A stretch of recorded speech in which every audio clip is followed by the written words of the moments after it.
वसुदेव सुतं देवं कंस चाणूरमर्दनम् देवकी परमानंदम कृष्णं वंदे जगद्गुरुम। सम्माननीय गीता साधक बंधुओं, जय श्री कृष्णा, राधे राधे। आज हम अध्याय 11 से 14 तक के महत्वपूर्ण बिंदुओं का विवेचन कर रहे हैं। अध्याय 11 में विश्वरूप संदर्शन योग के नाम से जैसे जानते हैं, इसमें सर्वप्रथम अर्जुन की भगवान से सच्ची प्रार्थना, इसके बाद ईश्वर के द्वारा अपने ब्रह्मांडीय स्वरूप का आकलन के बारे में बताया है।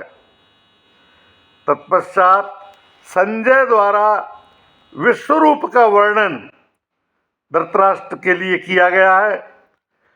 अर्जुन के द्वारा ईश्वर के दर्शन और प्रार्थना के पश्चात ईश्वर के द्वारा शक्ति को प्रकट करना और अर्जुन को युद्ध के लिए प्रेरित करना। इसके बाद घबराए हुए अर्जुन के द्वारा प्रभु को, ईश्वर को उनके सामान्य रूप में आने की इच्छा प्रकट करना। इसके बाद ब्रह्मांडीय स्वरूप को दिखाकर भगवान के द्वारा उसकी महिमा को प्रकट करना और उसके सामान्य रूप को ग्रहण करना, यानी ईश्वर ने सामान्य स्वरूप ग्रहण किया है ब्रह्मांडीय स्वरूप से। इसके बाद अंतिम बिंदु है भक्ति के लिए अकेले उद्यत होना। एक व्यक्ति को अकेले विराट स्वरूप को देखने के योग्य बनाती है।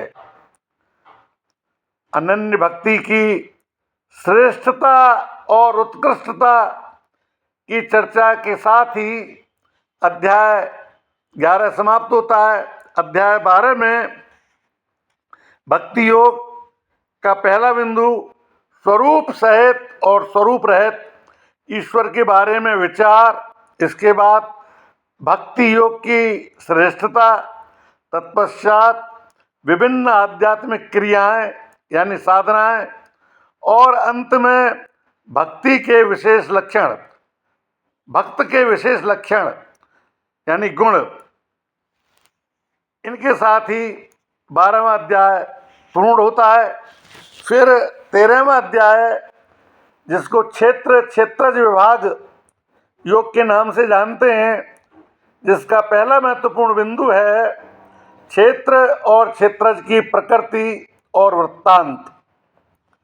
इसके बाद ज्ञानी के विशिष्ट गुण, तत्पश्चात वह जो जानने योग्य है उसका प्रतिपादन, प्रस्तुतिकरण, और अंतिम बिंदु है प्रकृति और पुरुष के बीच में भेद। इसके साथ ही 13वां अध्याय पूर्ण होता है। फिर 14वां अध्याय गुणत्रय विभाग योग। गुणत्रय विभाग योग में पहला जो महत्वपूर्ण बिंदु है वह ज्ञान की श्रेष्ठता और प्रकृति और पुरुष से संसार का उद्गम। इसके बाद तीनों गुणों की प्रकृति। तीनों गुण कौन से? सत्व, रजस और तमस।